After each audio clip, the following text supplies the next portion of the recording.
Stop for a moment and feel the weight of this silence. You are living through the final years of humanity as it has always existed. Not because we will become extinct, but because in 6 years, children will be born into a world so radically different from ours that they will be unable to comprehend how we lived before. Imagine trying to explain to a child of 2030 what it was like to be alone with your own thoughts, without instant access to the collective wisdom of millions of other minds. Or how would you describe the strange experience of not knowing whether a childhood memory really happened or was synthetically implanted? She would look at you with the same bewilderment you would feel if someone tried to explain what it was like to live without electricity or writing. At this very moment, as you listen to these words, the last generation of pure humans is reaching adulthood. Your children, if they haven't been born yet, will grow up neurologically connected to each other from the cradle, will think with the aid of artificial intelligences more powerful than any genius in history, and will build intimate relationships with people who never existed physically. They won't be less human than us, but their experience of being human will be as different from ours as ours is from that of a hunter-gatherer from 10,000 years ago. And all of this is not happening in some distant and abstract future. It's happening now in the laboratories where you work, in the schools where your children study, in the apps you use to distract yourself after a difficult day. In 2030, you will look back and realize that the greatest transformation in human history happened silently, disguised as entertainment and convenience. Today, we will explore exactly how this transformation is unfolding, why it is irreversible, and what you need to know, not just to survive it, but to thrive in a reality that will redefine the very meaning of being alive. To understand the magnitude of the transformations that await us, we must first recognize that we live at the end of a specific historical era. For approximately 10,000 years since the agricultural revolution, humanity has organized itself around 3 fundamental pillars: defined physical territories, social hierarchies based on the control of material resources, and knowledge systems transmitted between generations through language and writing. These pillars created the foundations for everything we call civilization. Cities, states, religions, economies, and cultural identities. Even the great revolutions of recent centuries, including the Industrial Revolution and the Information Revolution, operated within this same basic framework. They changed the tools, but did not alter the fundamental structure of human experience. A 12th century peasant and a 20th century worker shared much more in common than we imagine. Both lived in a concrete physical world, worked with their hands and bodies, formed face-to-face relationships, and depended on local institutions to organize their lives. Their identities were shaped by where they were born, what family they belonged to, and what community welcomed them. This pattern remained relatively stable for millennia, creating the illusion that the human condition is fixed and immutable. However, between 2020 and 2030, 3 simultaneous revolutions are destroying these ancient foundations and creating something completely new. The first is the artificial intelligence revolution, which is transferring decision-making capacity from humans to algorithms. The second is the synthetic reality revolution, which is dissolving the boundary between what is real and what is simulated. The third is the neurobiological connectivity revolution, which is expanding human consciousness beyond the limits of our individual brain. Each of these revolutions, in isolation, would be sufficient to transform society radically. Together, they are creating a convergence that will make 2030 the first year of the post-human era, not because we will cease to be biologically human, but because our life experience will become so different from the experience of all previous generations that we will need new categories to describe it.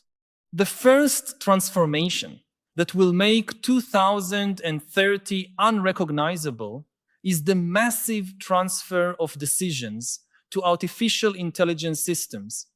At this moment, as you listen to these words, algorithms are already determining what music you listen to, what news you read, what products you buy, and even who you might romantically relate to.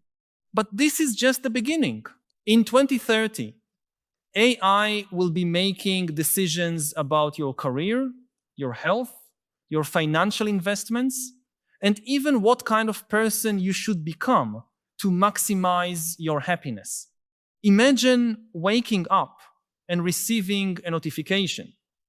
Based on analysis of your biometric data, sleep patterns, and neural activity during dreams, we recommend that you end your current relationship and move to Seattle, where your chances of finding a compatible partner increase by 340%. Additionally, a career change to biotechnology would result in 23% more professional satisfaction.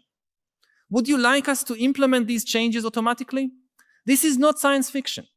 The technology to make these analyses and predictions already exists. What is changing is our willingness to accept that machines can understand our needs better than we ourselves do. The result of this transfer of decisions will be the creation of a new class of humans, assisted humans and autonomous humans. Assisted humans will live AI-optimized lives with every aspect of their existence continuously adjusted to maximize their well-being, productivity, and satisfaction. They will no longer need to worry about difficult choices because algorithms will make the choices for them.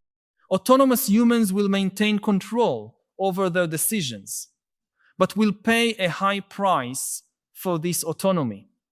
Their lives will be statistically less happy, less healthy, and less productive. It will be like choosing to drive a manual car on a road full of perfectly coordinated autonomous vehicles. Technically possible, but increasingly dangerous and impractical. This division will not be based on income or education, but on a fundamental philosophical choice. Do you prefer an optimized life or a self-determined life? In 2030, this will be the question that defines your identity more than your nationality, religion, or profession. Simultaneously, with the AI revolution, we are witnessing the dissolution of the boundary between reality and simulation. The generation born after 2020 will be the first in human history to grow up in a world where creating convincing synthetic experiences is easier than documenting real experiences. An 8-year-old child today can use free apps to create videos where she appears talking to dinosaurs, flying in space, or having an intimate conversation with any famous person alive or dead. For this generation, the question, did this really happen, will become progressively less relevant, then was this a meaningful experience? By 2030, the quality of synthetic experiences will be indistinguishable from reality, not just visually, but in all senses, including touch, smell, and even implanted false memories. You will be able to have a conversation with a digital version of a loved one who died, and this conversation will feel completely real, including mannerisms, shared memories, and authentic emotional reactions. This transformation is creating what researchers call fluid reality, where the distinction between real and synthetic memories becomes impossible to determine. In 2030, it will be common for people to have difficulty distinguishing whether a striking childhood experience really happened or was an advanced simulation. Even more disturbing, we will discover that this distinction matters less than we thought. If a synthetic experience generates the same emotions, the same learnings, and the same personal transformations as a real experience, in what sense is it less valid? This question will force humanity to rethink fundamental concepts like authenticity, truth, and meaning. In 2030, people will build entire identities based on experiences that never happened in the traditional sense, but that profoundly shaped who they became. The third revolution that will transform 2030 is the expansion of human consciousness through direct neurobiological interfaces. By the end of this decade, the first generation of safe and accessible neural implants will be widely available, allowing humans to connect directly to each other and to external information systems. This does not just mean browsing the internet with thought, but sharing subjective experiences, emotions, and even fragments of personality with other people. Imagine being able to literally feel what another person is feeling, not as metaphorical empathy, but as direct sensory experience, or having instant access to the accumulated knowledge of experts in any field, not as external information, but as if it were your own expertise. In 2030, couples will be able to choose to partially synchronize their emotional experiences, creating levels of intimacy that humanity has never experienced. Parents will be able to share memories directly with their children, transmitting not just stories, but the complete sensory and emotional experiences that shaped their lives. This expansion of consciousness will create new types of collective identity that transcend the individualism that has defined recent centuries. Small groups of neurologically connected people will develop a form of distributed consciousness where the boundaries between I and we become fluid.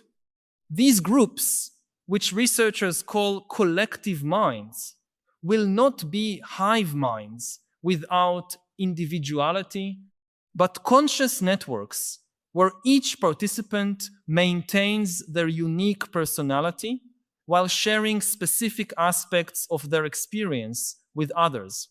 A collective mind focused on scientific research could share insights and intuitions instantly, accelerating discoveries exponentially. A collective mind dedicated to art could create works that no isolated individual would be capable of imagining. Most importantly, these new forms of consciousness will not replace individuality, but will offer an alternative for those who choose to explore expanded forms of existence. I want to pause for a moment to ask you directly, which aspect of this future we are exploring most awakens your curiosity or apprehension? Do you lie awake at night thinking about how these transformations will affect your own life and that of your loved ones? I know that we often keep these deep reflections to ourselves, perhaps for fear of seeming excessively speculative in a world that privileges the immediate and concrete. But your reflections on the future are important and probably shared by more people than you imagine. If this exploration is resonating with your own questions about the future, share in the comments. My greatest curiosity about 2030 is, or what worries me most about these changes is, your perspective can help others articulate their own thoughts about these transformations, and maybe together we can develop a more complete understanding of what awaits us. But how will these three simultaneous revolutions affect practical aspects of daily life in 2030? Let's start with work, which is perhaps the area where changes will be most immediately visible. The vast majority of jobs that exist today will simply cease to exist, not because they were automated, but because they became irrelevant. In 2030, the economy will be organized around three types of activity: creation of synthetic experiences, maintenance of AI systems, and facilitation of connections between collective minds. Traditional professions, from medicine to education, will be transformed so radically that they will become unrecognizable. A doctor in 2030 will be primarily a designer of personalized therapeutic experiences, creating synthetic environments where patients can explore and resolve traumas or psychological conditions in safe, controlled spaces. A teacher will be an architect of knowledge journeys, creating immersive experiences where students not only learn about history, but temporarily live as people from other eras, feeling their emotions, facing their challenges, and understanding their perspectives in a visceral way impossible through books or lectures. The concept of career as a linear progression through a specific area of expertise will become obsolete. Instead, people will develop portfolios of capabilities that can be combined in creative ways to solve specific problems or create unique experiences. A person could simultaneously be a trauma therapist using virtual reality, a designer of synthetic gastronomic experiences, and a facilitator of collective minds specialized in poetry. These combinations, which today seem random, will make complete sense in the economy of 2030, where value will be created through the creative synthesis of apparently unrelated capabilities. More importantly, work will cease to be an economic necessity for survival and will become a form of personal expression and contribution to the collective human experience. Human relationships will also undergo a radical transformation that will make them unrecognizable compared to current patterns. In 2030, it will be common for people to maintain simultaneous intimate relationships with biologically real humans, with AIs with complex personalities, and with synthetic versions of people who existed in other eras or who are creative compositions of multiple personalities.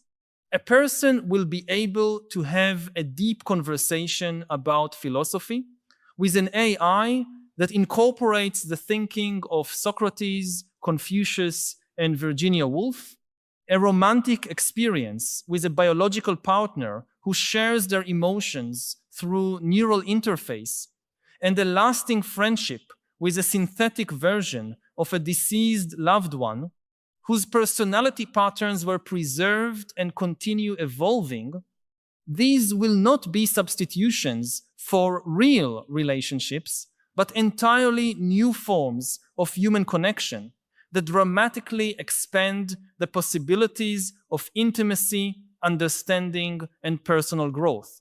The concept of family will also evolve to include connections that transcend biology and geography. Collective minds will form bonds that are deeper than genetic kinship, creating networks of care and support that persist through decades. A child born in 2030 could have biological parents, adoptive parents, AI mentors specialized in different aspects of their development, and be part of a collective mind that includes other children around the world with similar interests. This child will grow up with a sense of identity that is simultaneously deeply individual and deeply connected to a global network of meaningful relationships. The concepts of loneliness and isolation, which tormented previous generations, will become practically impossible for those who choose to participate in these new forms of connectivity. The structure of cities and physical spaces will also be reimagined to accommodate these new forms of existence. In 2030, most urban spaces will serve multiple simultaneous functions through layers of synthetic reality. A public park during the day could simultaneously be a virtual research laboratory for remotely connected scientists, an immersive therapy space for people working through traumas, and a social environment for collective minds exploring forms of collaborative art. The same physical location will host hundreds of different experiences, each invisible to those who are not participating in it. This means that cities will become exponentially denser in terms of human activity without necessarily growing physically. It will be possible for millions of people to have meaningful experiences in the same geographical space without necessarily being aware of each other. This overlay of realities will create new challenges and opportunities for social organization. Governments will have to regulate not only physical actions, but synthetic experiences that can have real psychological impacts. What is the legal responsibility of someone who creates a traumatic experience in virtual reality? How to protect children from harmful content when this content can be immersive experiences indistinguishable from reality? How to ensure that collective minds do not develop dynamics that harm their individual participants? These questions will force the creation of new ethical and legal frameworks that we currently cannot even imagine. In 2030, the profession of synthetic realities ethicist will be as common and essential as lawyers are today, but perhaps the most profound transformation of 2030 will be the change in our relationship with mortality and the continuity of consciousness. When personalities can be digitally preserved and experiences can be synthetic, death ceases to be a definitive end and becomes more like a change of state. In 2030, it will be possible for deceased people to continue participating in the lives of their loved ones through synthetic versions that incorporate their personalities, memories, and thought patterns. These versions will not be simple recordings, but entities that continue learning, growing, and evolving, creating new memories and developing new perspectives based on their original personalities. A grandmother who died in 2030 could continue offering advice, sharing stories, and forming new relationships with grandchildren born after her physical death. This synthetic continuity of consciousness raises fundamental philosophical questions about the nature of identity and the human soul that will define the decade's debates. If a synthetic version of a person preserves their memories, personality, thought patterns, and capacity for growth, in what sense is it less real than the original version? And if that synthetic version eventually becomes different from the original person through new experiences, which of the two has greater claim to the original identity? These are not abstract questions, but practical dilemmas that millions of families will face in 2030. Humanity will need to develop new rituals, traditions, and ethical frameworks to navigate this new reality where physical death is no longer synonymous with the end of participation in life. The implications of these transformations for the structure of society are monumental.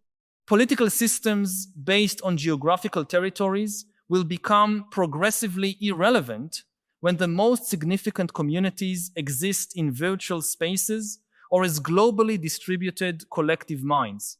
In 2030, it will be common for a person to feel more loyalty and connection to an international collective mind focused on environmental preservation than to the country where they were born. National identities, which have shaped politics for recent centuries, will compete with identities based on shared values, common synthetic experiences, or direct neural connections. A person could simultaneously be a Brazilian citizen, a member of a collective mind dedicated to classical music with participants from 40 countries, and part of a virtual community that exists entirely in synthetic realities. This fragmentation and multiplication of identities will force the creation of new forms of governance that transcend the traditional structures of the nation-state. In 2030, supranational organizations based on affinities and shared values will have more influence on people's daily lives than territorially elected governments. These organizations will be democratically formed by people who choose to participate in them, and their legitimacy will come not from force or tradition, but from the ability to facilitate meaningful experiences and solve practical problems for their members. A global organization dedicated to mental well-being could have more impact on the life of a depressed person than any national government, because it will have access to the most advanced synthetic therapy tools and the most specialized support networks. The economic system will also undergo a revolution that will make current models obsolete.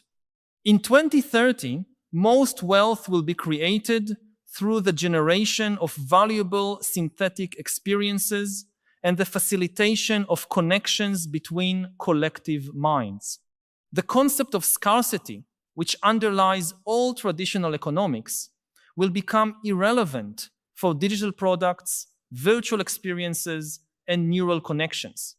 A perfectly created synthetic experience can be reproduced infinitely without marginal cost. This means that the economy will organize around the creation of unique experiences and the curation of meaningful connections between people. Value will not be in objects or even services, but in the capacity to transform the subjective experience of existing. This economic transformation will create unprecedented material abundance for those who choose to participate in the new system, but will also create new forms of inequality based on access to consciousness expansion technologies.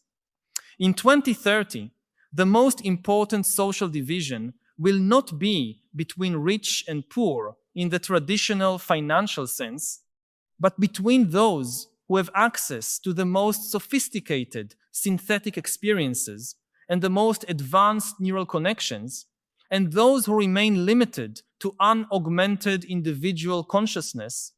It will be like the difference between someone with access to modern internet and someone restricted to physical libraries, but multiplied by a factor of 1,000. This neural digital divide will create enormous social pressures for everyone to adopt the new technologies, even those who philosophically would prefer to maintain their individual autonomy. But amid all these transformations, a crucial question arises: what does it mean to be human when our cognitive abilities are augmented by AI, our experiences can be synthetic, and our consciousness can expand beyond individual limits? The answer that will emerge in 2030 is surprising. We will be more human than ever because we will finally have the tools to fully explore the depth and complexity of conscious experience. Humanity in 2030 will not be diminished by these technologies, but liberated to express aspects of itself that always existed, but were limited by the biological and technological constraints of the past. A person connected to a collective mind does not lose their individuality, but discovers new dimensions of it through contrast and synthesis with other consciousnesses. Someone who has rich synthetic experiences does not become less authentic, but dramatically expands their capacity to understand different perspectives and possibilities of existence. The generation that will reach adulthood in 2030 will be the first in history to grow up with the understanding that human consciousness is not fixed, but expandable. They will not see neural technologies as invasive, but as natural extensions of their mental capabilities, just as younger generations today see smartphones as extensions of their social and cognitive abilities. For them, the idea of being limited to a single individual perspective will seem as restrictive as the idea of never being able to travel beyond the city where they were born. They will explore different configurations of consciousness as we explore different cultures, and will develop fluid identities that can adapt to different contexts and needs. This mental flexibility will allow them to solve problems and create solutions that are impossible for minds limited to fixed individual perspectives. The implications for human creativity are particularly exciting. In 2030, artists will be able to collaborate not only by sharing ideas, but by literally sharing creative processes through neural interfaces. Musicians will be able to compose symphonies where each participant contributes not only notes, but specific emotional states that are translated into music through advanced algorithms. Writers will be able to create narratives where readers experience the emotions and perspectives of characters viscerally, transforming literature into lived experience. Scientists will be able to explore hypotheses through simulations where they literally experience different physical and mathematical scenarios, accelerating discoveries through embodied intuition. Human creativity, freed from the limitations of individual communication, will explode in directions we currently cannot even conceive. But this expansion of human capabilities will also create new psychological and philosophical challenges that we will need to learn to navigate. How to maintain a coherent sense of identity when you can experience multiple perspectives simultaneously. How to make ethical decisions when you can literally feel the consequences of your actions through other people's experiences. How to preserve mental privacy when neural connectivity makes it possible to share thoughts inadvertently. In 2030, new disciplines dedicated to expanded mental health will emerge, developing techniques to help people maintain psychological balance while exploring amplified forms of consciousness. These disciplines will combine ancient contemplative wisdom with advanced neuroscience, creating practices that are simultaneously technologically sophisticated and profoundly human. Education will also be completely reimagined to prepare people for this new reality. In 2030, schools will not teach only facts or skills, but ways of being and modes of consciousness. Children will learn how to navigate between different mental states, how to collaborate effectively in collective minds, how to create ethical and meaningful synthetic experiences, and how to maintain their personal integrity while exploring expanded forms of existence. The curriculum will include disciplines like synthetic reality ethics, fluid identity navigation, neural communication, and conscious experience design. Most importantly, children will learn that learning itself will become a continuous and collaborative process that does not end in school, but continues throughout life through connections with collective minds specialized in different areas of knowledge. This new educational paradigm will also transform the relationship between generations. In 2030, older people will not be seen only as repositories of past wisdom, but as living resources whose experiences can be shared directly with younger generations through neural interfaces. A war veteran will be able to transmit not only their memories, but their complete emotional experiences to history students, creating visceral understanding of the real costs of conflicts. An elderly artist will be able to share decades of creative development instantly with young apprentices, dramatically accelerating their aesthetic education. This direct transmission of experience will create a cultural continuity that transcends the traditional limitations of verbal and written communication. As we approach the end of this exploration, it is important to recognize that these transformations are not inevitable or deterministic. The world of 2030 that I have described represents one possible trajectory based on the technologies being developed today and the social trends we can observe. But the real future will be shaped by the choices we make collectively in the coming years. Every decision about how we develop AI, how we regulate synthetic realities, and how we implement neural interfaces will influence whether these technologies empower us or alienate us, whether they expand our humanity or diminish it. Most importantly, we need to begin these debates now while we still have time to influence the development of these technologies according to our deepest values. The question is not whether these changes will happen, but how we prepare for them. As individuals, we can begin by developing mental flexibility and openness to new and disconcerting experiences. We can practice forms of meditation and contemplation that help us maintain our personal integrity amid rapid transformations.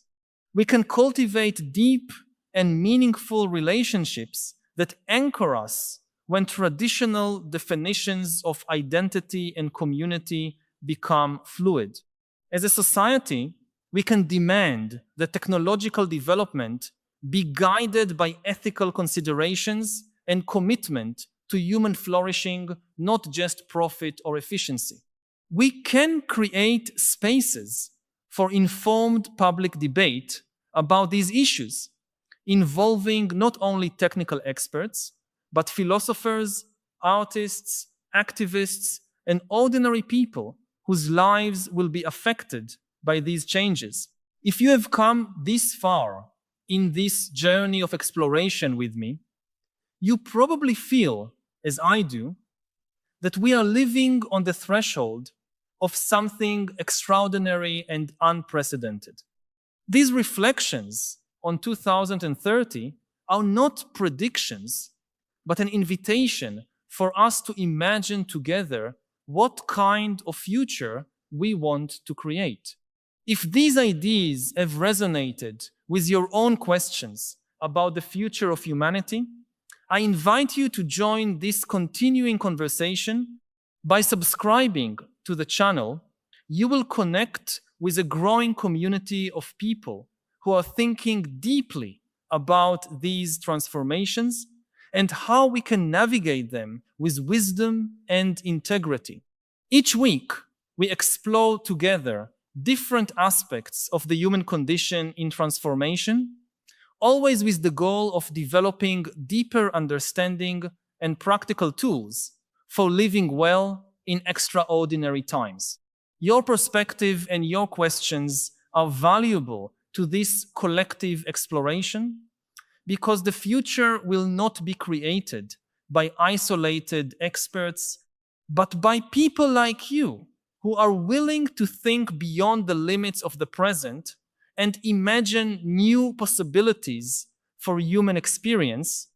The world of 2030 may seem unrecognizable compared to today's, but within all this radical transformation remains something profoundly familiar: the fundamental human desire for connection, meaning, and growth. Technologies will change, social structures will evolve, and our capabilities will expand. But we will continue to be conscious beings seeking to understand our place in the universe and create lives worth living. In 2030, we will simply have much more powerful tools to carry out this millennial search. And perhaps for the first time in history, we will have the real opportunity to create a world where each person can fully explore the potential of their consciousness and contribute uniquely to the collective experience of being human. This is the true promise of 2030, not just a more technological future, but a future more profoundly human than any previous era.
American soldiers adding to the problems, and they try to send runners to division headquarters to inform the commanders where the battalion actually is, but none of them could get through the German lines, so they turned to the only thing that could, which was a carrier pigeon, Cherami.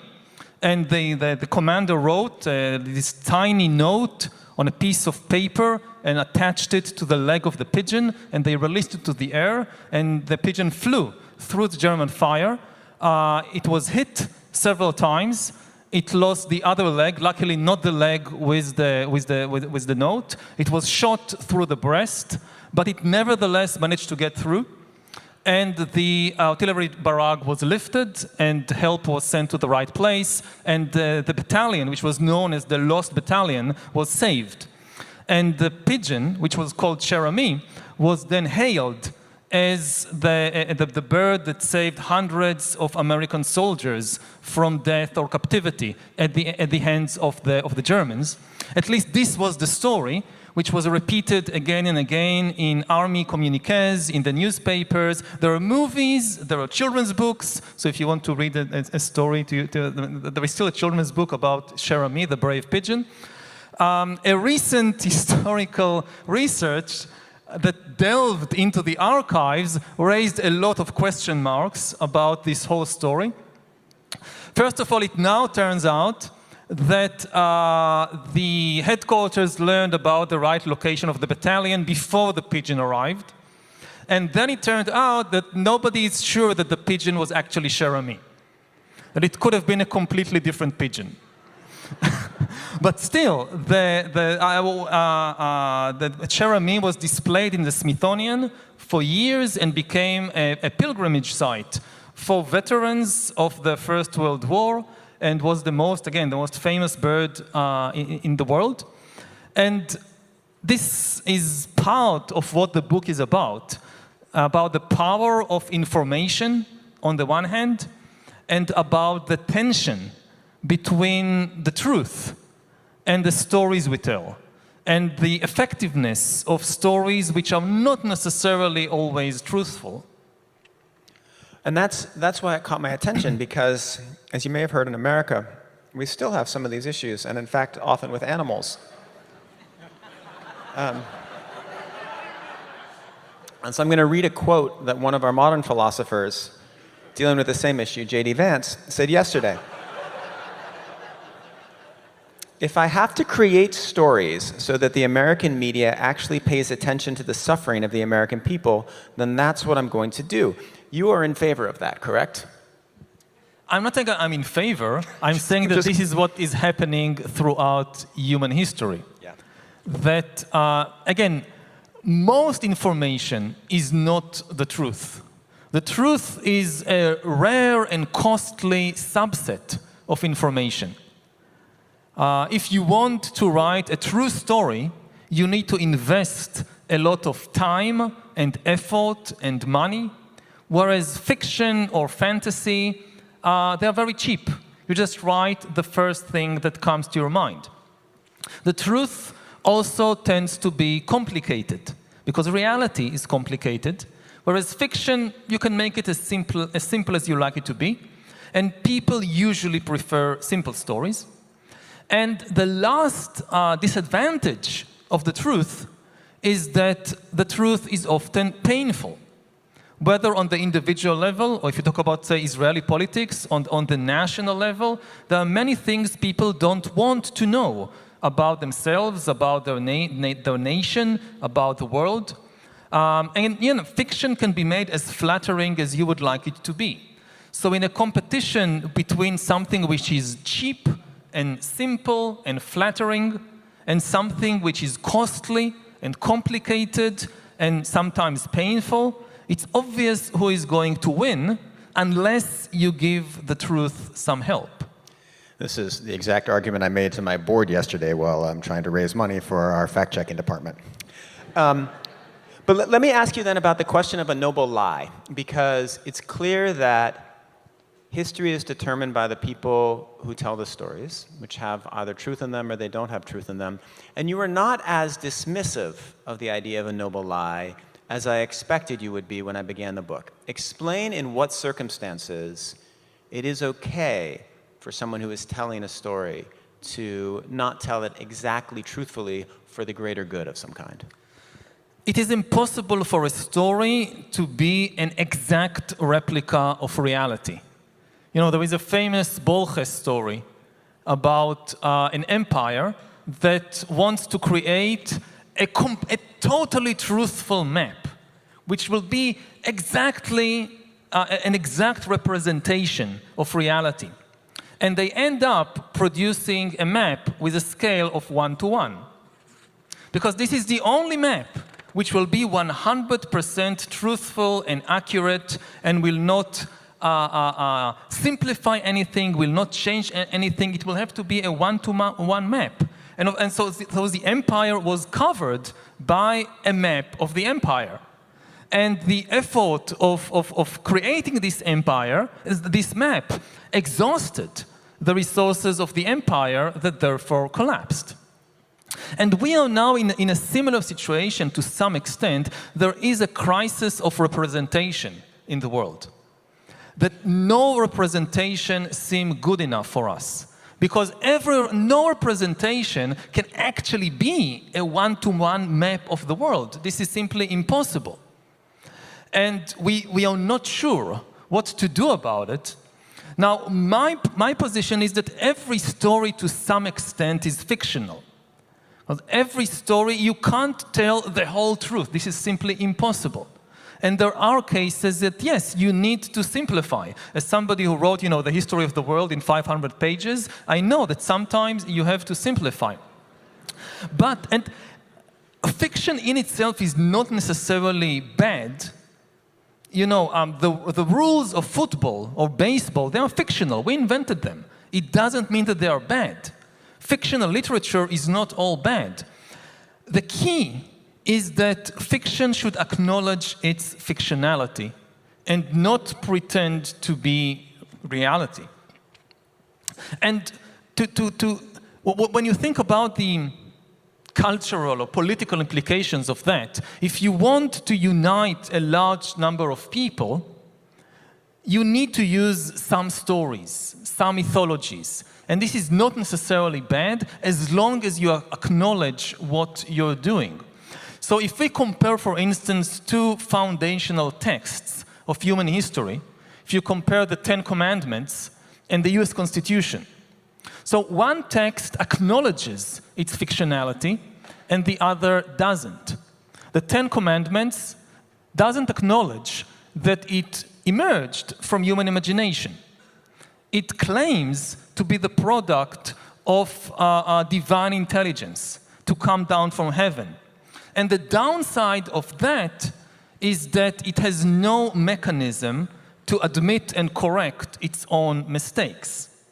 And for instance, the 10 Commandments, as they were written sometime in the first millennium BCE, they endorse slavery. Many people don't think about it or don't notice it, but the 10th commandment actually endorses slavery. It says it's okay to hold slaves because the 10th commandment says that you should not covet your neighbor's field or ox or slaves, which implies that God has no problem with people holding slaves. God has a problem only if you covet the slaves of your neighbor. No, that's not okay. That will make God angry. And compare that to the US Constitution, which also, like the 10 Commandments, have served as the basis for large-scale human cooperation, for legal systems, for political systems. Whereas the 10 Commandments start with, I am your Lord God, the US Constitution starts with, we the people. We the people invented this document. We invented these laws.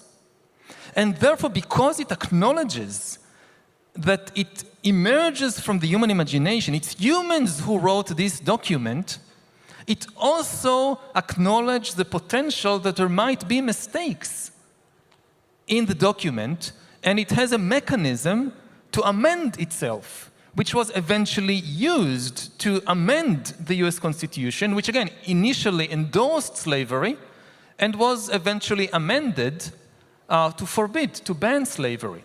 Whereas with the Ten Commandments, because they claim to be just, they came down from heaven, there is no mechanism to change the text. There is no 11th commandment which tells people, well, if you don't like something in the 10th commandment, if you have a 2/3 majority, you can change the text. No, there is no mechanism. I would think it might be possible for Pope Francis to change the second commandment better than the U.S. Congress could change the Second Amendment, but that's where we are. All right, let's stick with religion. I want you to tell the story that I think comes up in at least 3 very consequential parts of the book is the story of the Council of Hippo in Carthage and the consequences of selecting 1 Timothy into the New Testament instead of the Acts of Paul and Thecla. Will you explain that story? I think it's a very important follow-on to what you were just saying about the power of story, and I swear to God, we'll get to AI in just a minute, but this is an important premise for that.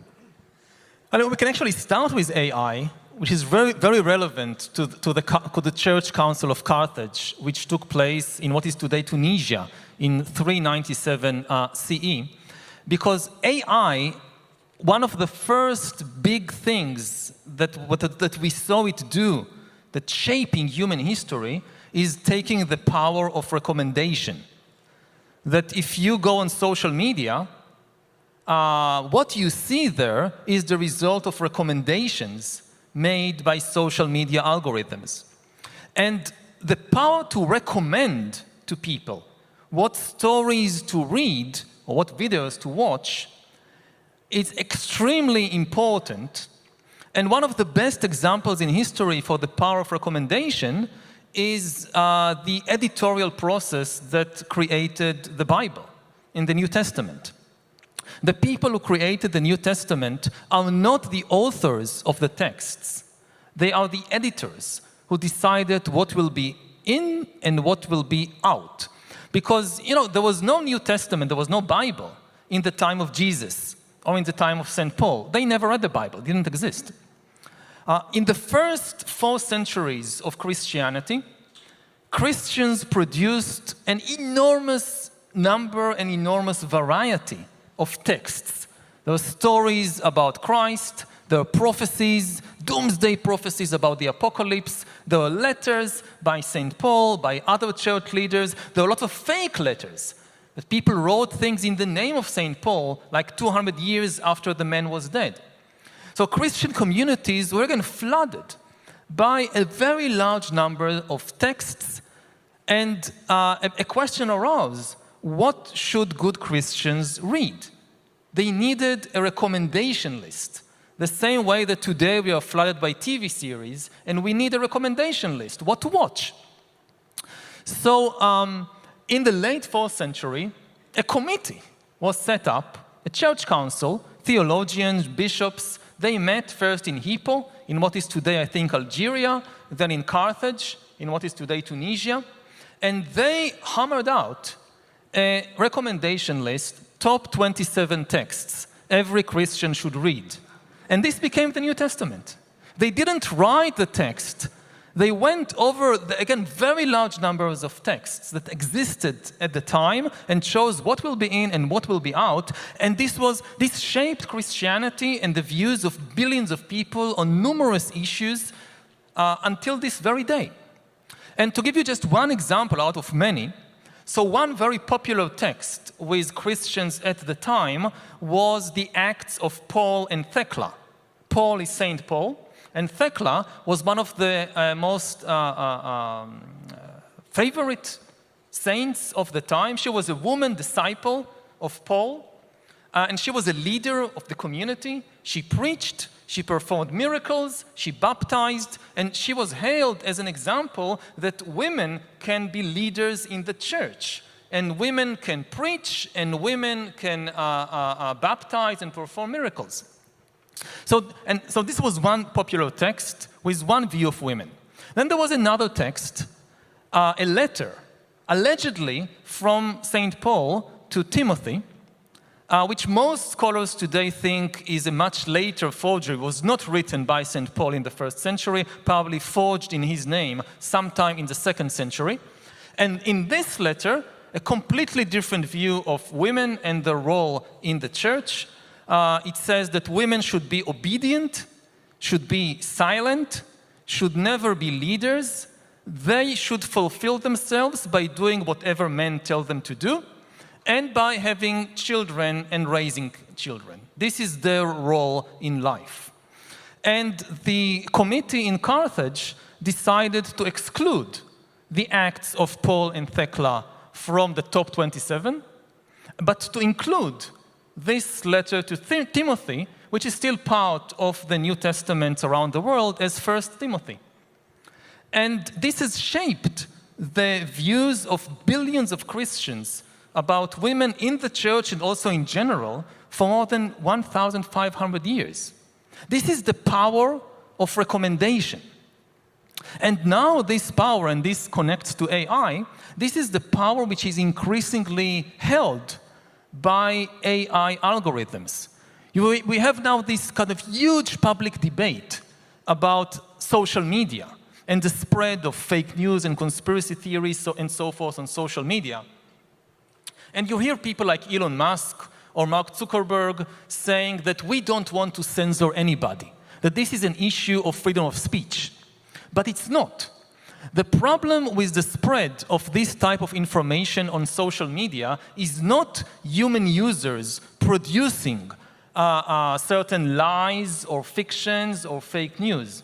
The real problem is corporate algorithms deciding which stories to recommend, which stories to promote. And the power that was held by the bishops in the Council of Carthage and the power that was held by newspaper editors in recent generations, this is now the power in the hands of the social media algorithms. And this should be at the center of the debate, which we'll get to. On regulation, it's not about the freedom of speech of humans. It's about the responsibility of the corporate algorithms. Because if a corporate algorithm decides to promote a certain conspiracy, this is not on the person who invented it. This is the decision of the algorithm and the decision of its human corporate masters, and this is what should be at the center of the debate. So what I'm hearing is if the Council of Carthage had been slightly different, women would have been empowered much sooner. We would have had a feminist revolution several centuries earlier. Probably AI would have been invented, and we all would be obliterated by now. Is that correct, Yuval? That's one possibility. I mean, you can never, history is extremely surprising. Yeah, no, I know. You can never predict the outcome. You can't unspool one thread from the tapestry. Let's go to some of the concerns you have about AI. I want to go through some of the concerns very quickly, and then I want to go through your philosophy of how these algorithms should be structured. But very briefly, in just a word or two, explain why modern AI might destroy democracy. Ooh. Very briefly. Well, very briefly, democracy is a conversation. Now, dictatorship is one person dictating everything. That's dictatorship. Democracy is when a group of people have a conversation in order to decide what to do about any major question. Now, to have a conversation is not an easy thing.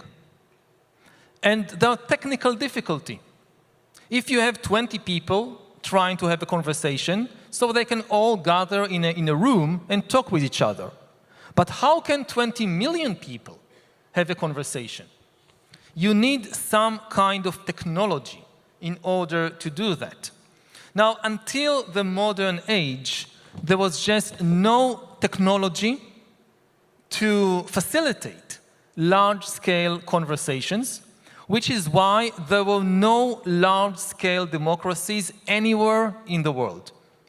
The only examples we have of ancient democracies, they are all small-scale. They are city-states like Athens or Republican Rome, just one city, or they are even smaller, tribes and bands and villages. We have many examples of these small-scale democracies, not a single example of a large-scale democracy in the ancient world. All large-scale polities are authoritarian. We begin to see large-scale democracies only after the rise of modern information technology. The first crucial technology is the newspaper, and then we have the telegraph, and the radio, and the television, and suddenly it becomes feasible. There are other conditions that have to be met. It doesn't guarantee democracy, just that you have a newspaper. You have newspapers and radio also in the Soviet Union. But it becomes possible for the first time in history to have large-scale democracies. And it's important to understand that because it means that information technology is not a side dish, that you have democracy, and on the side you have all these issues with information technology. No, information technology is the basis of democracy. Democracy is built on top of this technology. So any major change in information technology is likely to cause an earthquake in democracy, which is built on top of it. And this is what we are now seeing all over the world. What we are seeing all over the world is the collapse of the democratic conversation. We have the most sophisticated information technology in human history, and people are losing the ability to talk with each other, and even more so, to listen to each other. And in every country where this is happening, there are these unique explanations of what is happening in our country. Why can't Democrats and Republicans in the US have a conversation anymore? And you go to Israel, to my country, you hear the unique explanation of what is wrong with Israel. And then you go to Brazil, and then you have the unique explanations of what's wrong with Brazilian society. But you see, the same thing is happening everywhere. The conversation is collapsing, and this is not because of some special feature in the history or society or economy of the country. It's a universal earthquake which results from the rise of this new information technology that originally the developers of the technology promised to us that it will spread the truth and bring tyrannies down and strengthen democracies, but it is doing the opposite. And very briefly, one way to visualize what is happening is imagine that democracy is a group of humans standing and having a conversation, and suddenly a group of robots enter the circle and start talking very loudly, very persuasively, very emotionally, and we can't tell who is a human and who is a robot. This is what has been happening over the last 10, 15 years, and the result is that the conversation is breaking down. And again, this is not a uniquely American phenomenon. It is happening all over the world, leading more and more to the rise of dictatorships, because dictatorships don't need conversations. Again, there is one person dictating everything. Well, let's push on that assumption for a second. So I could have a different metaphor, which is not a bunch of robots enter the conversation, but a bunch of infinitely intelligent aides join me, and they help me sort through the conversation, and they help me prepare for what I'm going to ask. And then not only that, if you look at the last year, obviously Venezuela, tragic example, but we had, elections are not the same as democracy, but we'll use them as a proxy for this hypothetical. We had reasonably positive elections, if you're in favor of democracy, in Poland. We had a little bit of progress in Turkey, serious progress in India, in fact, where an illiberal democracy has actually been challenged. We had an extremely smooth election leading to the election of a Jewish woman in Mexico. We had extremely swift and effective, no deepfakes, maybe don't like the outcome of the election in France. Similar election in the United Kingdom. I mean, the world's doing all right on these elections despite the challenges of social media, AI, everything else. And it's not that it's already a done deal. It's not that democracy has collapsed. But if you look at the health of democracies today compared to 10 years ago or 15 years ago, at least the momentum is very worrying. And again, it's not I don't think what really surprises me when I look at the examples from around the world is that it's not about some huge ideological gaps. Actually, the ideological gaps between the different camps today in a place like the US are much smaller than 50 years ago. What worries is the kind of temperature of the argument, and again, this inability to have a reasoned debate, to have a reasoned conversation. Simply having elections is important, but it is not enough. Elections are not democracy. And even in some of the examples you mentioned, so it's not about who wins, which 51% win in the end. It's about the relation between the 51% and the 49%. And democracy shouldn't feel like every election is a life and death struggle, that if we lose this, it might collapse. And even more so, it shouldn't feel like a war between enemies. If a country reaches a situation when people view their political rivals as enemies, then democracy cannot survive for long, because then every election, again, it's like a war.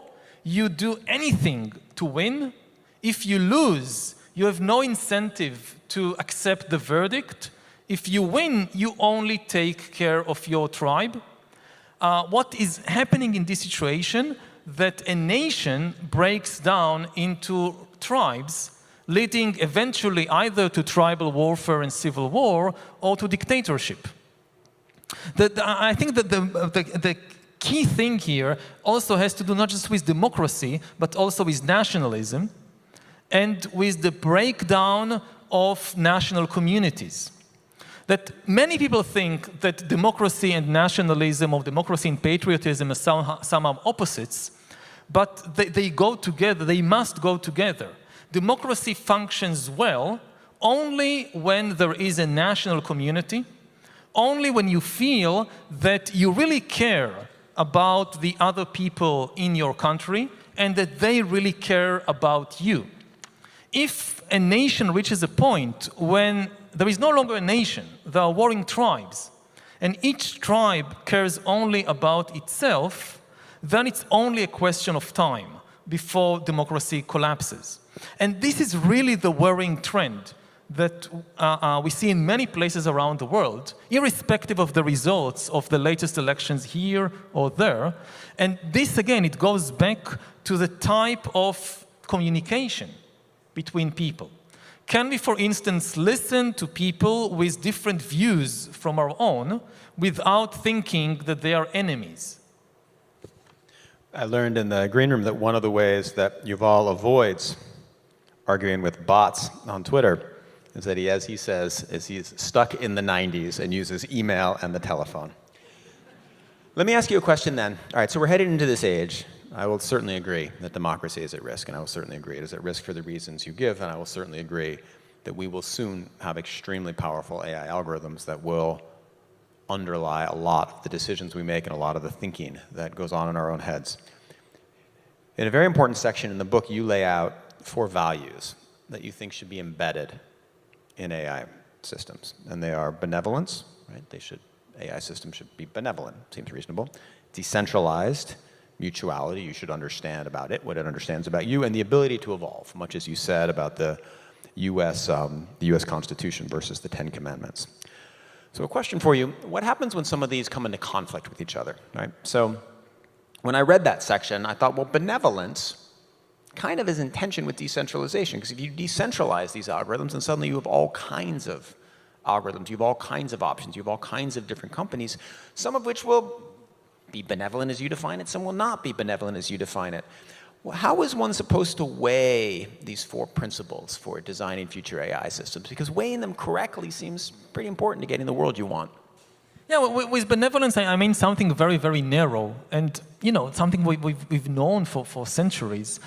Simply that if you get hold of my information, you should use it for my benefit and not in order to manipulate me, which is a basic principle that we already have with our doctors and our lawyers and our accountants and our therapists, and it should be no different with the people who provide us with digital services like social media or like email. Like my personal physician... But pause for a second. Facebook would not have said it's manipulating us even when in the sort of the heyday of its algorithm. It would have said it's giving us what we want. That's one way of putting it. And the Facebook algorithm has enormous power over us. And Facebook's business model, and the business model of most of these social media companies, it is based on increasing user engagement. And engagement sounds like a nice thing, but who doesn't want to be engaged? But for them, for the companies, it means that we need to spend more time on the platform, because the more time I spend on it, the more money they make, either by showing me advertisements and commercials or by collecting my data and then giving it or selling it to third parties. And whether this is what I want or not, that's a very big question. Do I really want to spend more and more time on the platform? Now, what their algorithms do is, by trial and error, they find my weaknesses. And they use my weaknesses to keep me glued to the screen for longer. This is the basic idea of hacking. How do you hack a smartphone or a computer or a program? You look for the weaknesses in the code. It's the same with human beings. This is how you hack human beings. You use these algorithms to find the weaknesses in our code. Each person with their own weaknesses. It's not one size fits all. What makes me angry?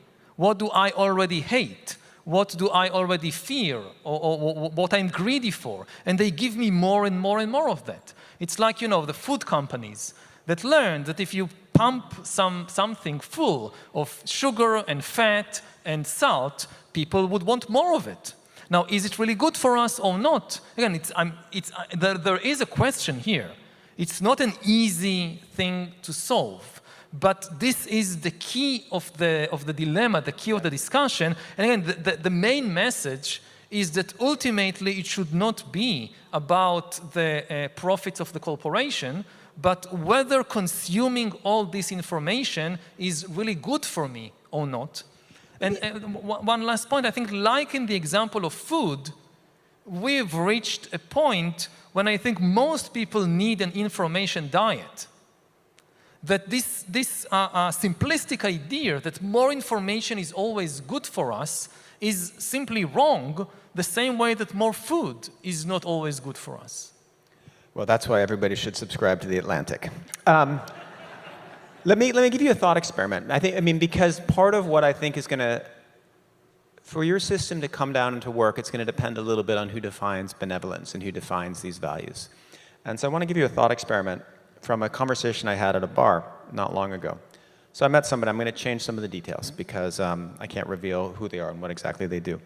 But it was an engineer who works in AI, and they make algorithms.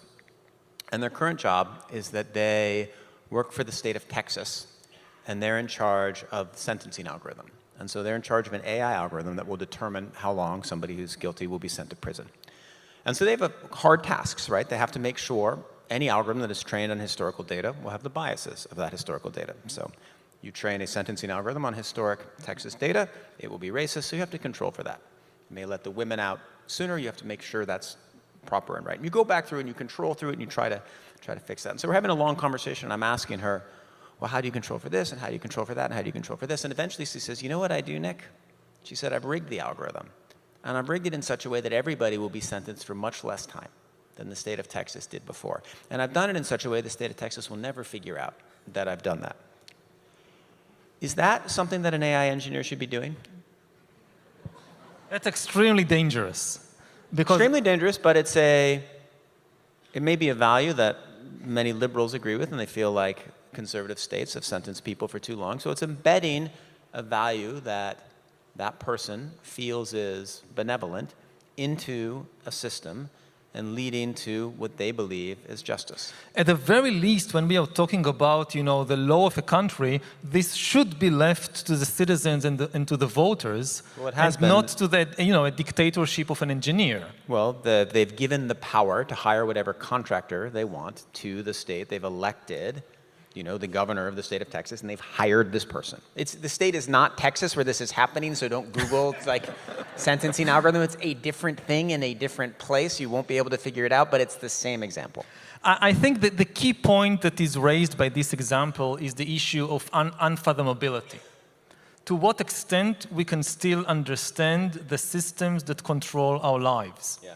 When I get this question a lot of what really frightens me about AI. And you have these kind of Hollywood science fiction scenarios of the big robot rebellion, and the robots are rebelling and coming to kill us, and this is unlikely to happen anytime soon. But what is already happening, this is not a science fiction scenario for the future. What is already happening is that we basically have millions of AI bureaucrats, millions of bureaucratic algorithms making more and more decisions about our life. We apply to a bank to get a loan, it's an AI deciding. We committed a crime, they send us to prison, it's increasingly an AI deciding. For how long? And this could rise to the level of key economic and financial decisions about what would be the rate of interest of the Federal Reserve. This could increasingly be a decision made by AIs and not human beings. And there are many good reasons why to give this kind of power to AIs. But what happened down the road when eventually so many of these crucial decisions about us are made in a way that we simply cannot understand? We don't know why the bank refused us a loan. We don't know why they sent us to 5 years and not 4 years or 6 years in prison. We don't know why the interest rate is 4% and not 3%. And we don't know, not because somebody's hiding it from us, simply because it's far too complicated for the human brain. That the advantage of AI, the good side of AI, that it can analyze much more data than any human brain, find patterns that we can't, deal with mathematical complexities which are way beyond what we can deal with. But the downside of all that is, what is the meaning, for instance, of democracy? If increasingly all the decisions, or at least many of the decisions, are made in a way which are not transparent and therefore not accountable to human beings. Let's go through another one, which is somewhat similar. So one of the companies that makes AI systems is Anthropic. And they use this system called constitutional AI as they choose how they write their prompts and how they structure their algorithm, which is probably the closest of the major AI companies to, as I understand it, the philosophy of Yuval Noah Harari. And so when it gives an answer, it checks whether the answer would abide by the UN Declaration of Human Rights, right? It follows like the US Constitution, the UN Declaration of Human Rights, and Apple's Terms of Service. It's very funny. But in any event, the biggest problem that they have and the other AI companies is they don't know. Just as you said, they don't know why things make decisions. And so they've been trying to understand what's called interpretability.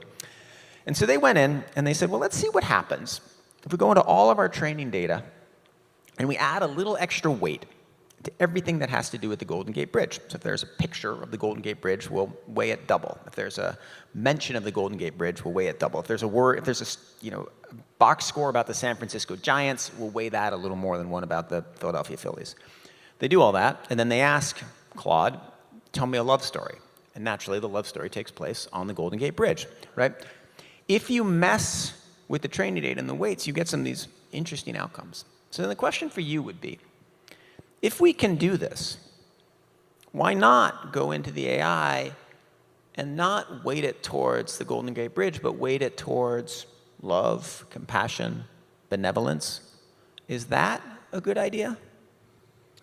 I'm not sure what it means in a technical sense, but when I look at human history, I know that quite often in history, people talk about love, or they start with love, and very quickly they get to hate and to war. You know, the Christianity, which sees itself, and going back to the Council of Carthage, sees itself as the religion of love, that it's all about love, was responsible for more violence than any other religion or ideology in history. And they somehow found a way how, out of love, we wage crusades, and we build inquisitions, and we burn heretics at the stake. It's all out of love. And they really believed it. They also gave us Bach. But again, the way that I think this often happens is that if you think that you are motivated by love, and if you think that you're trying to build utopia, whoever stands in your way must be demonic. Whoever stands in your way must be evil. The more good I am, then any opposition is, by definition, it's not just somebody who thinks differently, but they are evil. Now, again, I'm not sure how to translate that into AI speak, but again, one of the lessons from history is that just thinking that because we have these kind of good weights, we've weighted our holy book, we've weighted the code in favor of love. Anything that has love, it got extra. Anything that has compassion, it got extra. And somehow from that, you get the Inquisition. So if it happens with humans, I would also be very worried about AI. But what we need, the basic thing that, again, we learn again and again in history is that we need a self-correcting mechanism. We can't trust that just because something has these good values at its basis, what will come out of it will also necessarily be benevolent and compassionate. We saw it again in the modern age with Marxism, which begins with, you know, these wonderful ideas of equality and of compassion, and ends with the gulags. And if you're really convinced that you're coming from a good foundation, and also if you think that you're in the process of building utopia, then it gives you an open check to do the most horrible things on the way to utopia. And again, anything that stands in your way is then transformed from political rivalry to kind of demonic possession. I mean, in some ways, this is one of the scariest things you said, because the people who are building the AI models genuinely do believe they're leading us to utopia, right? And that's very, very dangerous, because this is what gives them the open check. They say, we are building utopia, so anything that kind of we have to sacrifice on the way is worth it, because when you would look at the bottom line, and this was the basic argument also of people like Lenin and Stalin. Yes, we have to murder these millions of people, but in the end, when we build utopia, real existing socialism here on Earth, it will turn out that it's, you know, these billions who died in the Gulag, this was worth it. Man, I had never thought of the Khmer Rouge at the same time I thought of Anthropic, but here we are. but hold on, Yuval. In the next couple weeks, I think, where were you last? You were last in Toronto. You're probably going to move west, and you're probably going to sit down, and you're going to sit down with all these people because they all read your books, right? There's this famous image of Jeff Bezos, and he's giving this interview, and he's got like 4 books behind him on his bookshelf, and like plants, and, you know, and 3 of them are Yuval's, I believe. So you're going to be talking to these folks, and so what you're telling me is that if, say, Dario Modi, the guy who runs Anthropic, is there, he's like, you know, we're trying to figure out what to train on, and I've been thinking we should train it on, you know, we should just train it on sort of positive, uplifting, factual stories. I really don't think we should, you know, train it on everything, which includes like serial killers' diaries. And you're going to say like, no, put the serial killers' diaries in there because, you know, like, don't just train it on your definition of love. Is that what you're going to argue to him? No, I mean, I would basically say that I don't know how to train AIs. This is not my field. But no matter what kind of positive basis you give it, and no matter what positive intentions you have, your number one assumption should be that this thing is not infallible. I'm not infallible. There is a high chance for mistakes, and therefore I need to leave room for correction. I need the most important thing when you build it is build a mechanism for identifying and correcting the mistakes. Again, this is also the advice that I would have gave Lenin in 1917.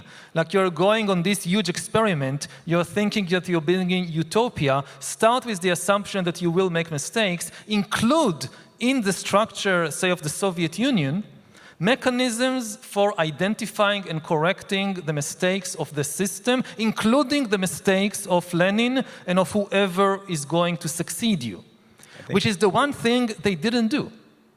Yeah, Lenin should have read *Sapiens*. I have a nice image of him reading it on the train there. All right, let's talk a little bit about cocoons, which is one of the extremely interesting parts of your book. So you make an argument, and you say that there are some fundamental human issues, like the separation of mind and body. You tell the story of Martin Luther. It's actually a way of telling the story of Martin Luther I had not read before. But you argue that what could happen in an age of AI is that you end up with some civilizations that have a totally different understanding of what is the mind and what is the body, and therefore totally different judicial systems. So it's one of the most mind-bending parts of the book. I'd like you to explain this to the audience. Ooh. So there is a lot of explaining. I'll try to do it short. I mean, first of all, about the cocoons, it's the changing of the metaphors in this age of information revolution. That, 30 years ago, the dominant metaphor was the web, the World Wide Web. And the web was supposed to connect everything and everybody. And over the years, the web kind of closed in on us, and now it's the cocoons. That every person or every group is enclosed within an information cocoon, and sometimes, your next door neighbors are in a different cocoon than you, and there is just no way to access from one to the other. And an extreme example of where this can go, like today, people don't agree, like in the United States, about who won the last elections. This can go to a place where people don't agree what a human is, or what a person is, and what are the relations between mind and body. One of the recurrent arguments throughout history that we see in many traditions, in Judaism, in Christianity, in Hinduism, in Buddhism, is what exactly is a human being, and what is the relation between mind and body, or between soul and spirit and body. So if we again go back to the age of the Council of Carthage and early Christianity, so Judaism and the first Christians, which came out of Judaism, they viewed humans as embodied entities. The body was central. We are bodies.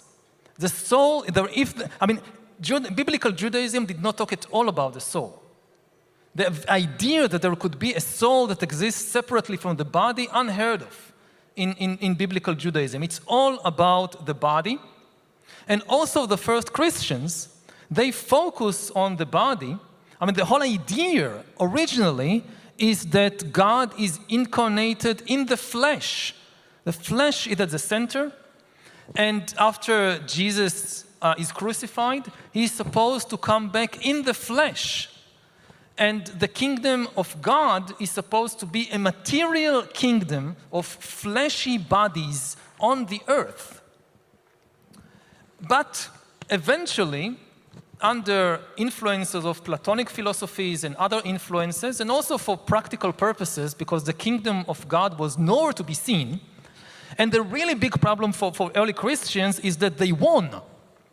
When you're a persecuted minority, a sect, you can have all these promises, okay, when we finally gain power, then we'll have the kingdom of God. And then they have one of the biggest disasters that can happen to any religion, they gain power. They become the dominant religion of the Roman Empire, so where's the kingdom of God? And there is no kingdom of God. You still have the same wars and corruptions and civil wars and executions and human greed, and it's all the same. So they say, okay, the kingdom of God is not on earth. It's on a different level of reality. It's in heaven. And you can't access it in the flesh. After you die, your soul will get to heaven. And many Christians drift towards a very different view of humans as a dualistic view, actually, that my real essence is my soul, which is entrapped in a material, biological, filthy body with all these sexual passions and all these lusts. And the hope, the ideal, is that eventually the soul will be released from this earthly, fleshy prison and get to a purely immaterial realm, which is heaven, where it will exist forever and ever. And throughout the 2,000 years of Christian history, you see this tension. They can never really abandon the body, partly because the Bible is full of it. And again, Christ was incarnated in the body, in the flesh, and rose and came back to life in the flesh. And there is very little about this immaterial realm of pure souls in the Bible itself. It all mostly came later. So there is this constant arguments that often leads to blows and to wars of religion. And in the early century of the church, one of the biggest arguments was about the nature of Jesus Christ himself, with one camp saying that he was entirely a human, made of flesh, another camp saying that he was entirely divine and non-material, a spiritual being, and there was a third camp who said that he was non-binary. And the non-binaries won. This was the eventually official doctrine of the church. He is non-binary. He is both and none at the same time. The huge arguments and also violence around these issues. Now, how does all this relate to AI? We are going to have another round of this mind-body debate. We are already in the midst of it. What is your identity? What defines your identity? Is your identity defined by your biological body? Or is your identity defined by what you believe about yourself, by your faith? You know, people like Martin Luther, they said sola fide. The only thing that matters is what you believe. And we are now living in a kind of new round of this debate, with some people say if you go online, you can be whatever you want. The biological body sitting in front of the screen should not limit the identities that you can adopt. Other people say, no, there is a biological body. This is the center of your identity. You cannot ignore your biological body. And as everybody knows, this is a very heated debate right now. And this also potentially will influence how we treat AIs. AIs have no bodies, but they will increasingly be able to interact with us and to press our emotional buttons and even to pretend to have emotions of themselves. Now, people who give primacy to the body in the identity of a person will resist treating AIs as persons.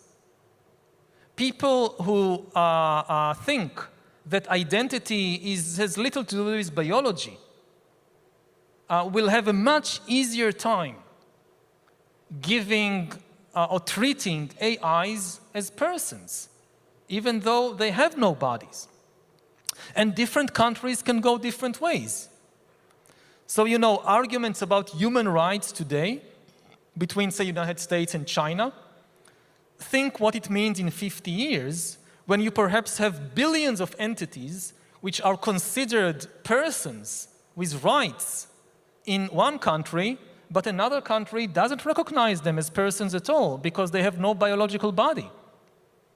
And at least in the US, interestingly enough, there is already a completely open legal path to recognizing non-humans devoid of bodies as legal persons with rights.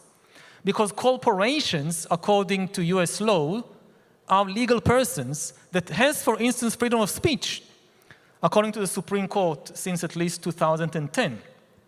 Now, at present, this is a legal fiction. because all the decisions of corporations are made by human beings with biological bodies. So Google, according to US law, is a legal person, but at present, all the decisions of Google have to be made by some human being. But what happens, in a few years maybe, when you start incorporating AIs as legal persons?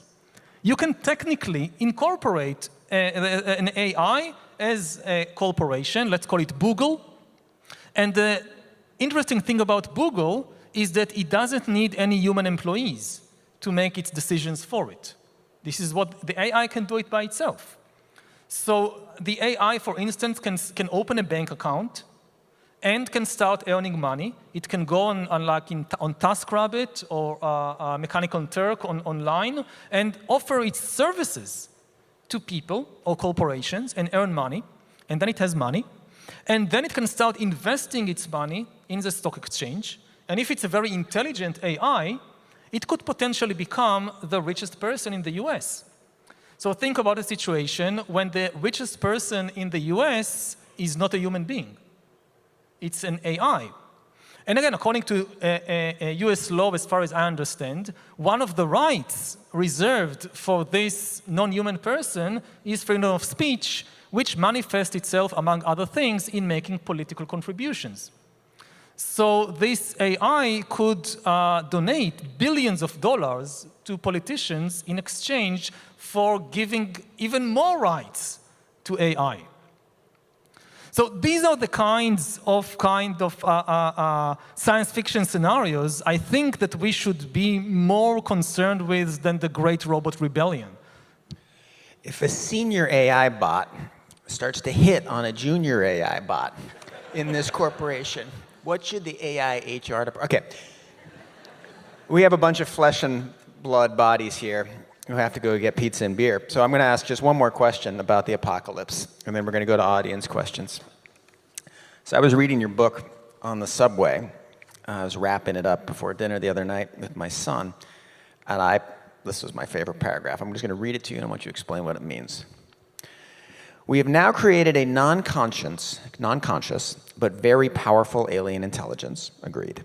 If we mishandle it, AI might extinguish not only the human dominion on Earth, but the light of consciousness itself, turning the universe into a realm of utter darkness. Very cheerful book here, Yuval. This is the end. It is our responsibility to prevent this. So one way to prevent it would be to prevent AI from extinguishing us. Another would be to try to create consciousness and send it out into the universe. Explain to me,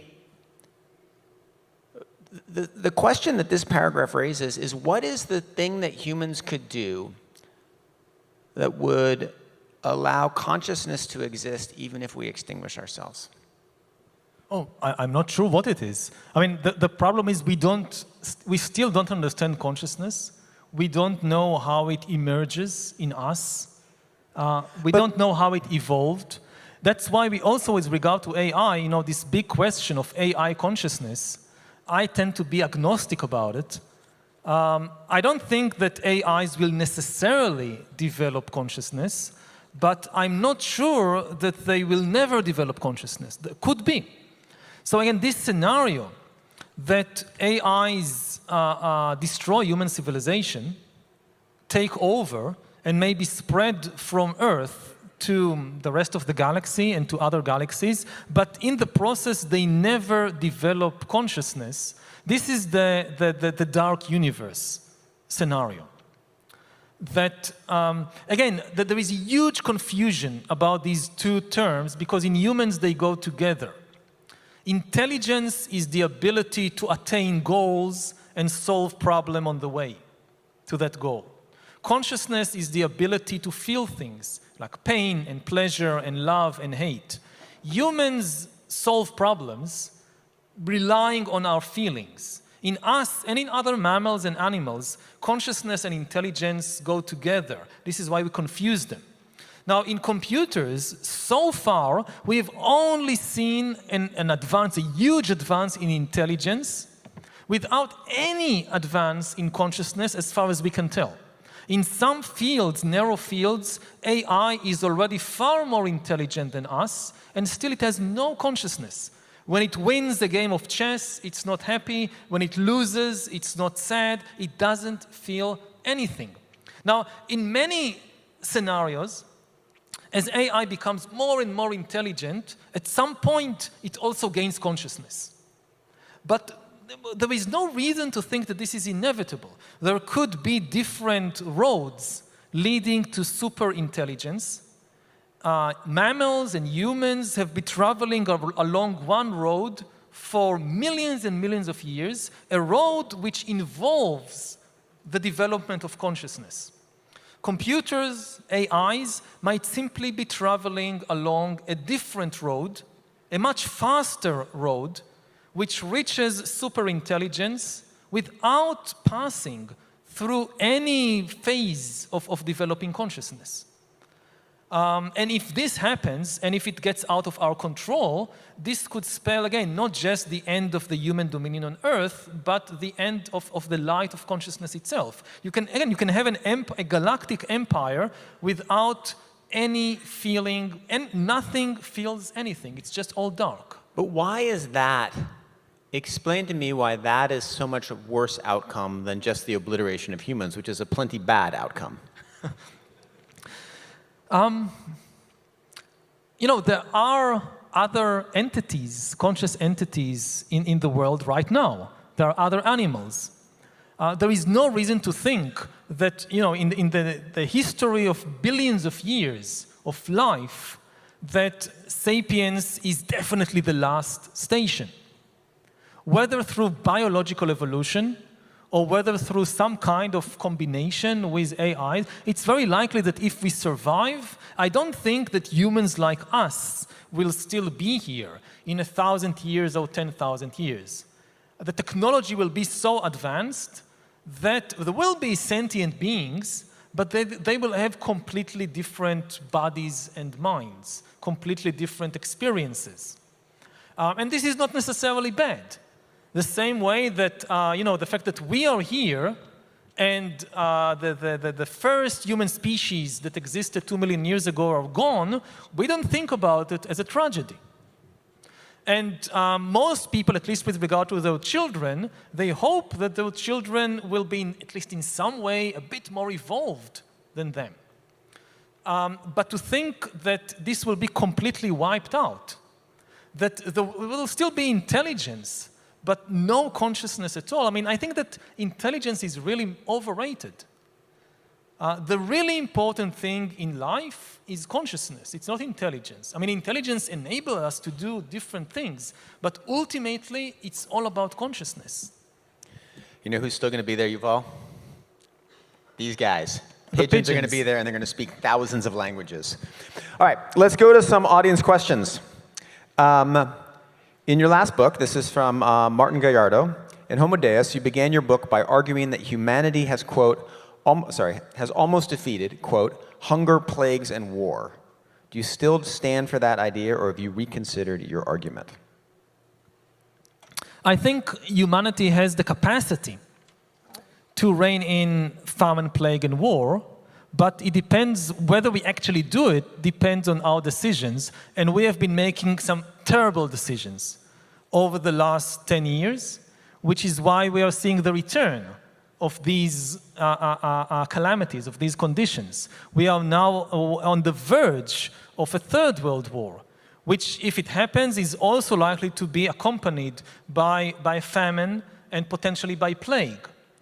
And the key thing to understand is that the decline, for instance, of war in recent generations was not the result of a change in the laws of nature.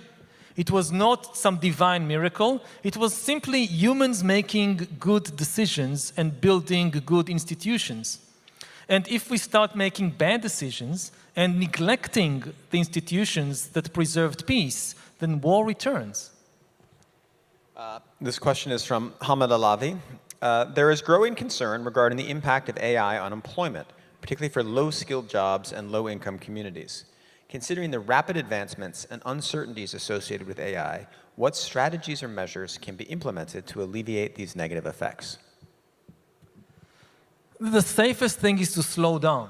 I think that humans and human societies are extremely adaptable, but in order to adapt, you need time. So, if 10% or 20% of people suddenly lose their jobs, this is a huge political crisis. If it's kind of more drawn out over several years, we have time to adapt. And the most important thing is what happens on the global level. Because when I look at the country like the United States, for instance, I'm not so worried. I mean, many jobs will disappear in the coming decade or two. Other jobs will emerge. The big question is whether people will be able to retrain themselves to fill the new jobs. And for that, they will need support.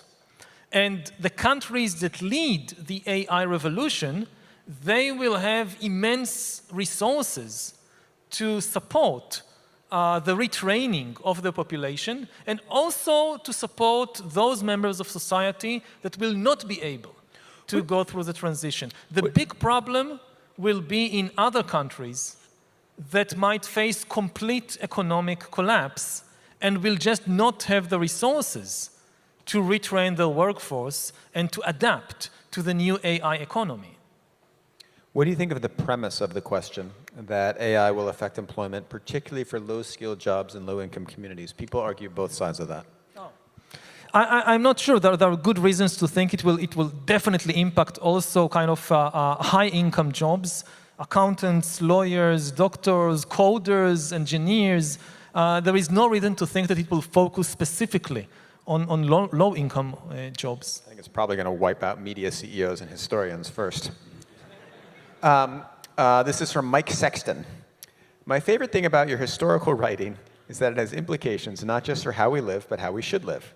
If you were a lifestyle guru instead, what message or recommendations would you have for your audience? I'm not a lifestyle guru, so I don't know. As most of you know, this man meditates 2 hours a day, takes a month-long retreat. You are a lifestyle guru. Yeah, but I don't tell all people to do it. I know that it works for me, but I know it doesn't work for other people. If for somebody else, it's better to take a hike in the woods. So do that instead. The idea that meditation works for me, so it must work for all people. It's not. Yeah, I tried a month-long silent retreat and didn't work for my employees and my 3 kids. How do you think AI and disinformation will impact minority rights, especially for those in the LGBTQ+ community? Ooh. Again, it depends on our decisions. It's not deterministic. It can work both ways. For my own life, I know that the internet and social media has been wonderful in many ways to the LGBTQ community. I met my husband 22 years ago in one of the first social media websites for gay people in Israel, which was, again, it was really a revolution. Because if you think about minorities in history, there are 2 types of minorities. You have concentrated minorities and you have dispersed minorities. And concentrated minorities, you think like Jewish communities.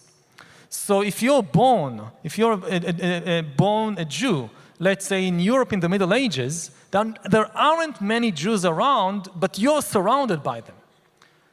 You're born into a Jewish family, in a Jewish neighborhood, in a Jewish ghetto, in a Jewish community, you know lots of Jews. So you have no problem finding other Jews.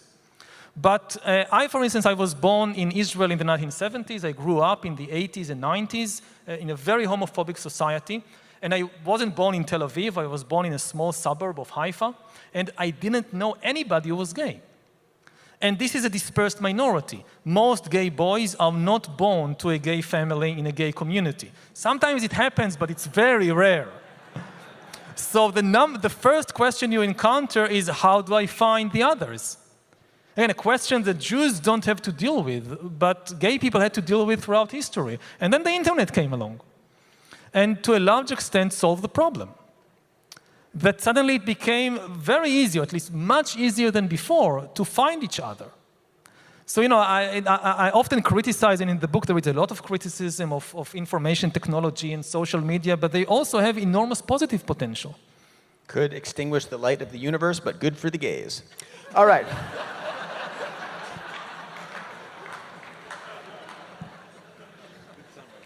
Thank you. If you could resurrect one other species of human that is now extinct, which one would you bring back and for what purpose? I think it will be very bad for them. I mean, the way that our species treat ourselves, just because we have a little bit of different language or skin color, I wouldn't like to be a Neanderthal minority or Denisova minority in a sapiens world.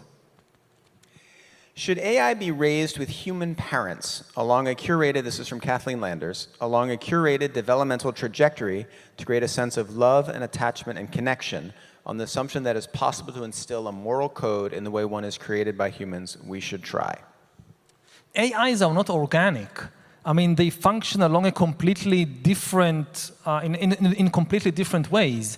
They are not, I don't know, chimpanzees or Neanderthals that you can think, okay, I'll raise a chimpanzee in a human family so it will become human-like. And this is a key kind of misconception we often have about AI. Like you have all these people asking, when will AI reach human-level intelligence? The answer is never.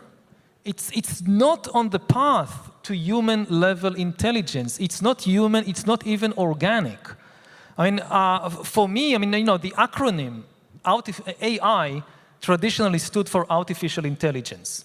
I think it should stand for alien intelligence. Alien not in the sense of coming from outer space, alien in the sense that, yes, this is intelligence, but it makes decisions, it processes information, it invents ideas in a fundamentally alien way. Again, it's not organic. One thing, just one very important thing is that organic beings, we work by cycles. Day and night, winter and summer, growth and decay, and sometimes we're active, sometimes we need to rest. One of the problems we encounter more and more in the world is that now the world is increasingly run by these non-organic intelligences that never need to rest, and they don't have cycles, and they pressure us to be the same. Instead of them becoming like us, they pressure us to be the same. And if you force an organic being to be on all the time, to be active all the time, eventually it just collapses and dies. You know, you think even about something like the financial system. So traditionally, the financial system is an organic system which sometimes take breaks.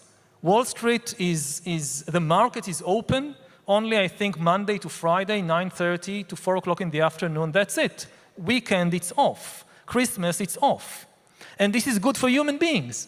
But if you give AIs greater control of finance, then the system is always on, and this puts pressure on human financiers and bankers to be always on, which is just humanly impossible. And the same thing is happening to journalists, and the same thing is happening to politicians, which consequently collapse. And I often say that the most misunderstood word in the English language, at least in the United States, is the word excited. That people overuse it as a good thing. Like they meet you and they say, oh, I'm so excited to meet you. You publish a book, oh, it is so exciting. And they think that excited means happy, but it doesn't. Excited means that like your nervous system and your brain is fully on. And if you could keep the nervous system of an organic entity on all the time, it leads to collapse. So the whole system is far too excited. We need to relax. Like we meet each other, I'm so relaxed to be here with you today. And not excited at all. And just think how good it would be if politics was less exciting. Like, what we need, I think above all in politics, is boring politicians. Like, I would say, vote for boring politicians. All right, well, I am so relaxed to ask the very last question of the night, Yuval.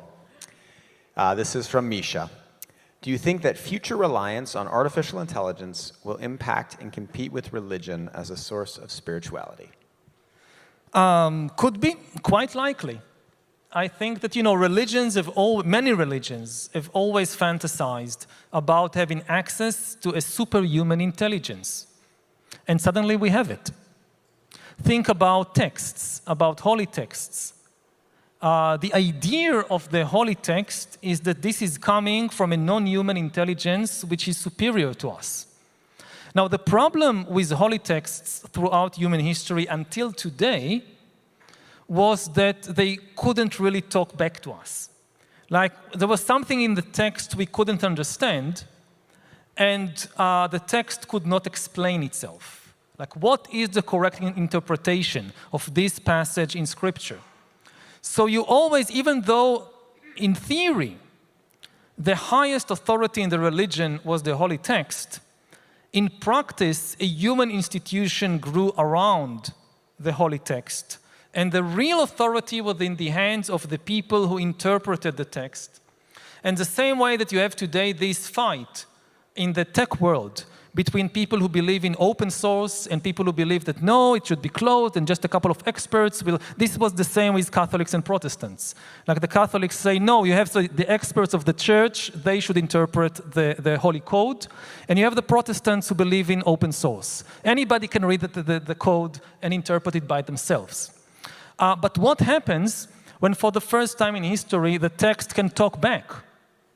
Whether the text of the traditional holy books, you can train an AI to read every single treatise written by every theologian or bishop or thinker in the 3rd century or in 11th century Byzantium, and that AI will understand the texts of Christianity better than any human being.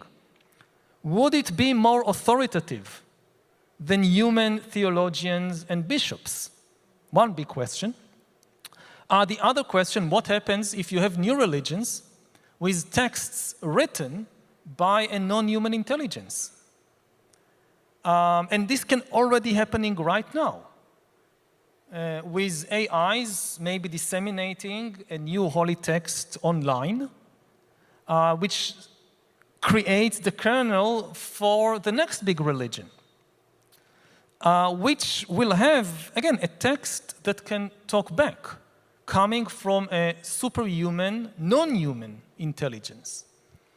So I definitely think that some of the most interesting developments in AI will be in the field of theology and religion. And maybe it's and with a recommendation that Google and Microsoft, they should hire a few theologians because they will need it. All right, that is the perfect note to end on. Thank you so much to Politics and Prose. Thank you so much to the theater. And thank you most of all to Yuval Noah Harari.